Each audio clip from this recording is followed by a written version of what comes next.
All right, thank you everyone for joining us and watching our next Time for Seed series. So, just a few things before we begin.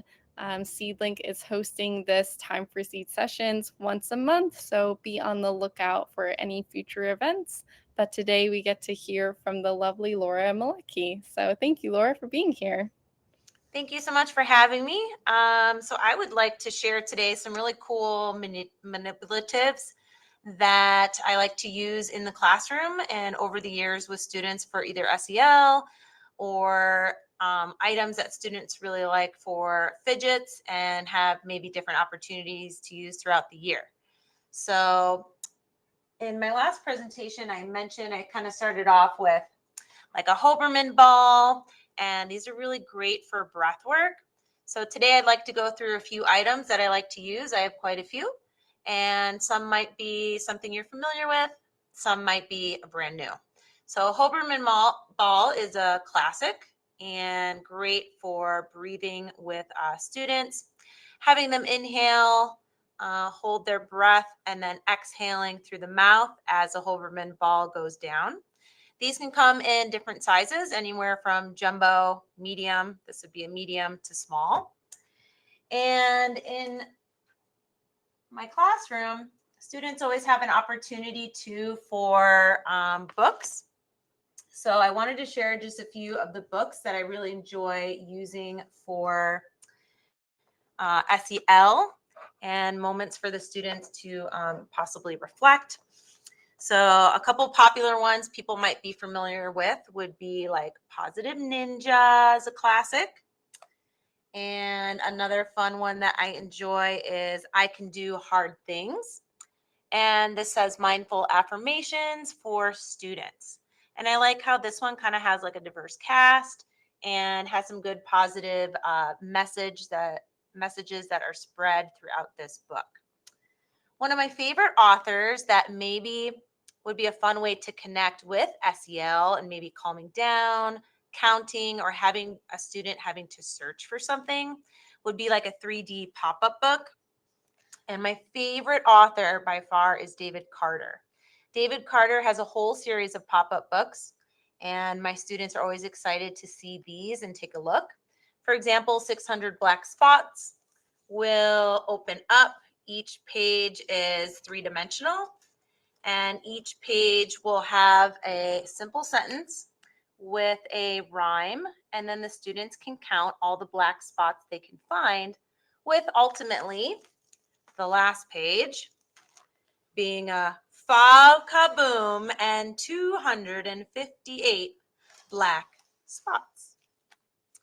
And then certain times of the year, depending on the maybe season, we have a great one, just a kind, caring, I love you book. Also, some hidden hearts in here that the students like looking for and get excited to see. When it comes to manipulatives, there's also a lot of fun boards you can use out there. So again, maybe a familiar one for some people would be like a Buddha board. And the Buddha board is really interesting. You can add just a little bit of plain clear water.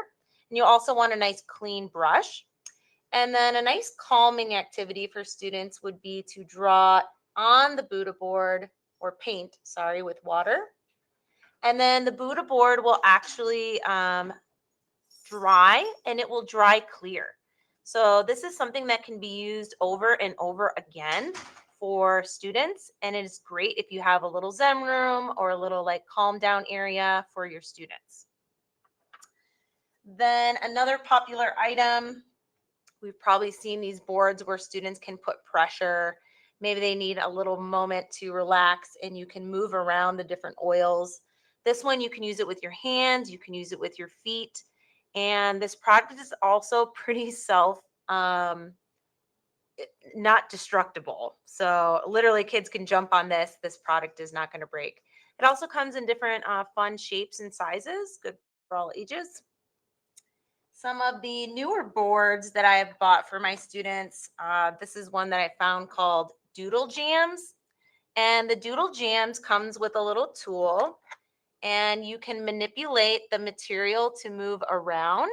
This one, for example, has beads, And the Doodle Jams has a little board in the back that you can take out. And you could put like different words inside, like calm, kind, caring, maybe expressing feelings, maybe a picture the students can create themselves. And then they can manipulate the materials on the inside. So this one has beads. I also have one that's a little bit more tie-dyed, like a gel. And you can manipulate, move it around, and also change the artistic designs in there. Another popular one with my students is an LED board. So students love having the opportunity to create, write, or design with these LED boards. I would recommend one that comes with a portable charger. Some of them don't have a charger and just have the batteries, and you always have to replace.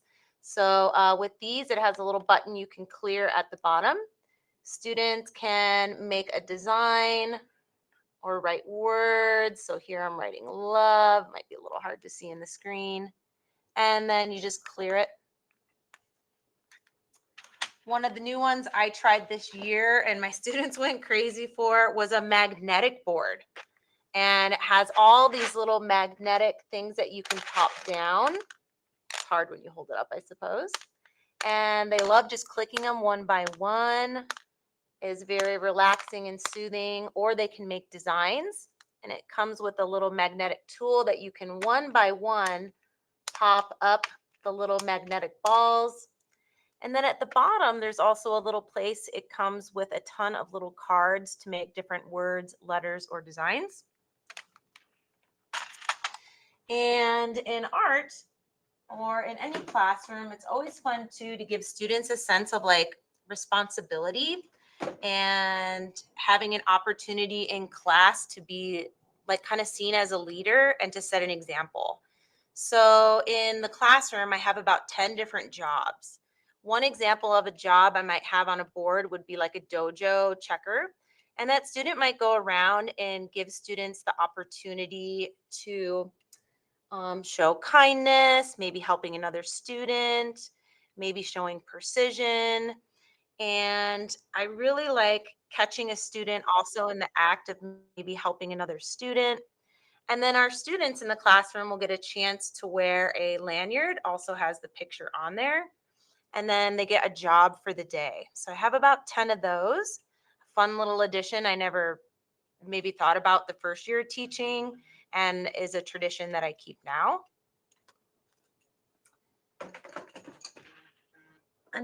A few manipulatives that might be newer. This one is called a playable art ball. And it comes in different sizes. You can buy different attachments and you can manipulate it into different shapes, different designs. And the students enjoy using this one in what I call a fidget.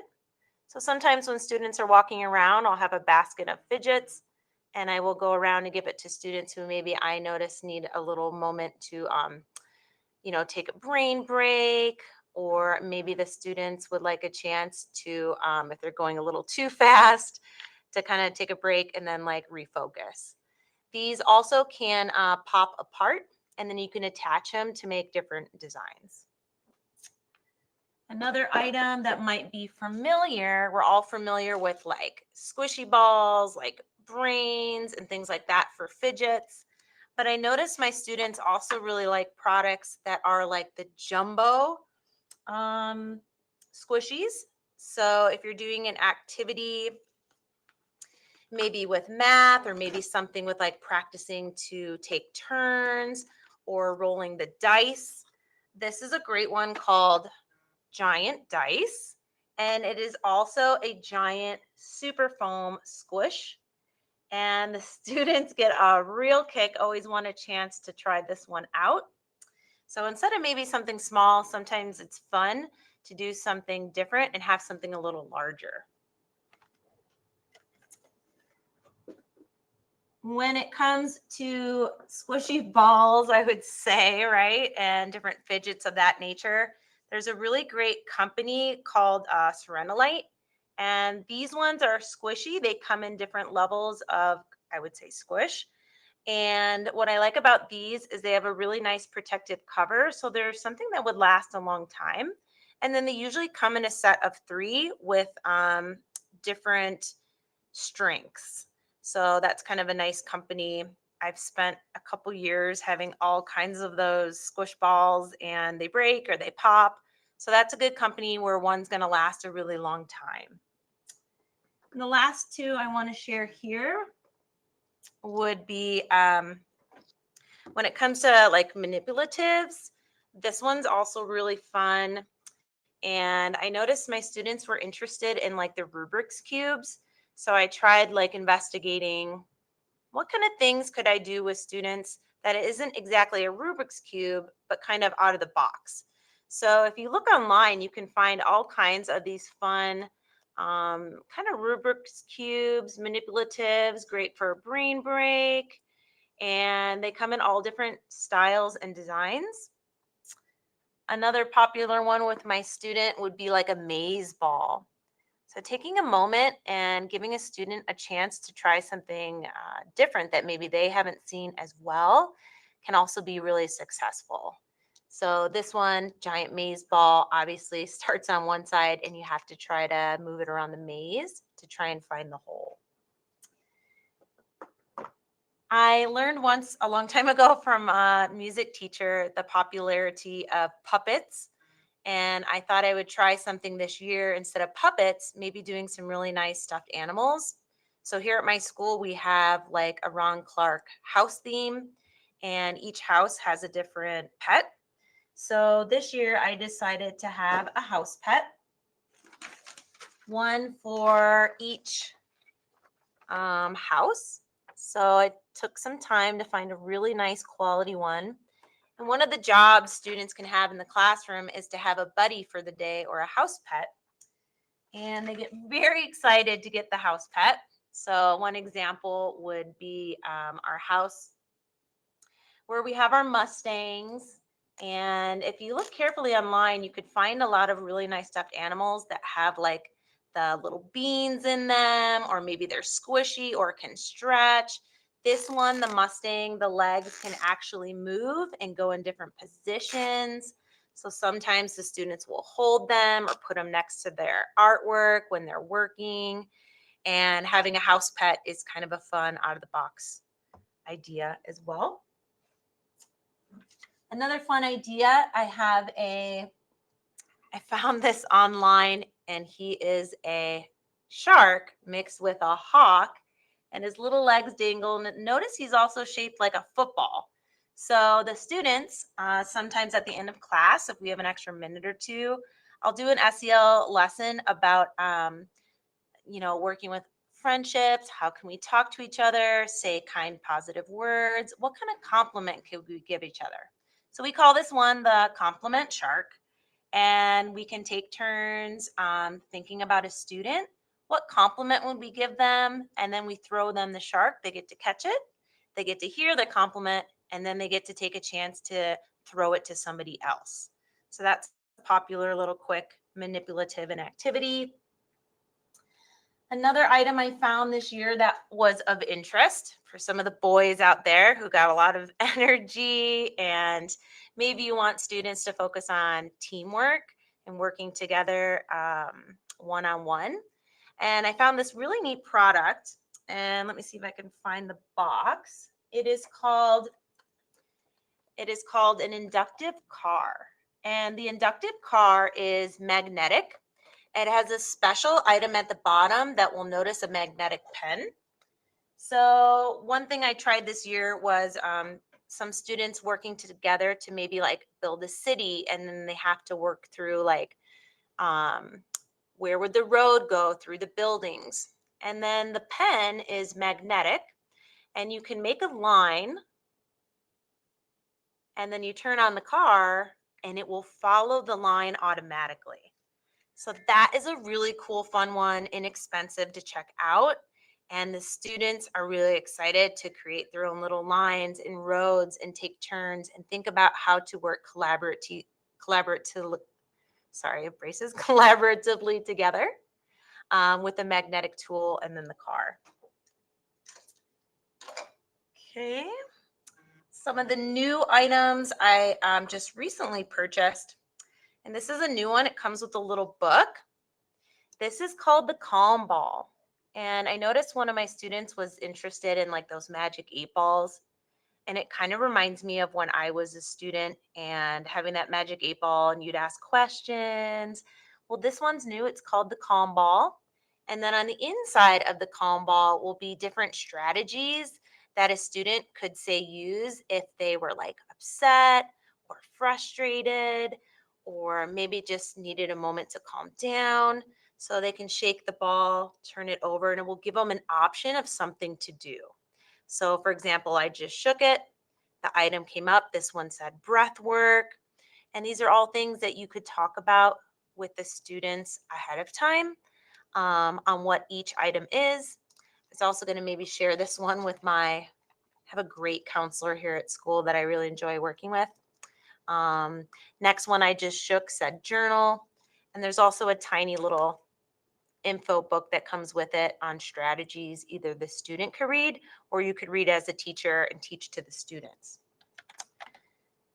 The students I noticed are very textile, and over the years of teaching, I feel like it's even more so. So anything that has a texture, is squishy, is different.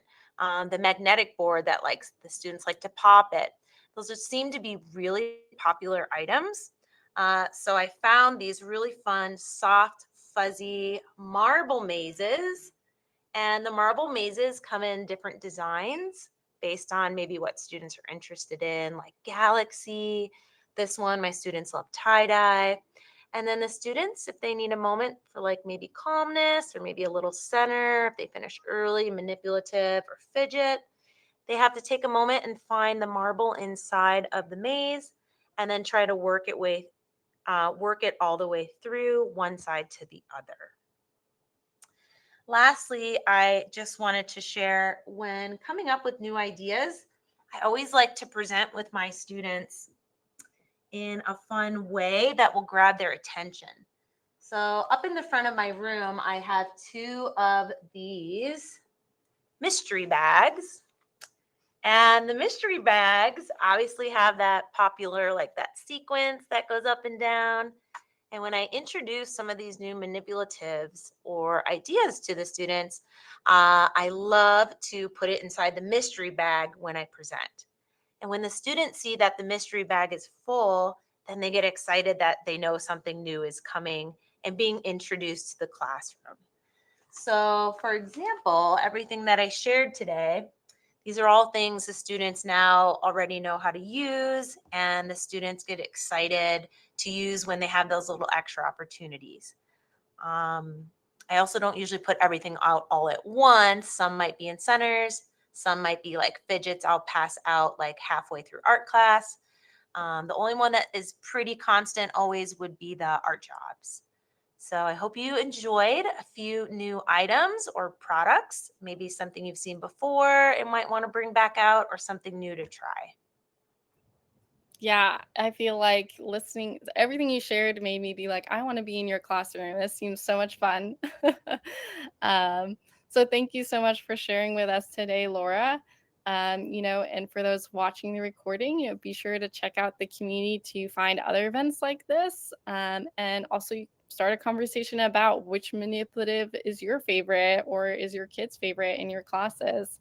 And feel free to connect about this further. But yeah, thank you so much, Laura. All right. Thanks so much. Thanks for your time and have a great day. Yeah, you as well.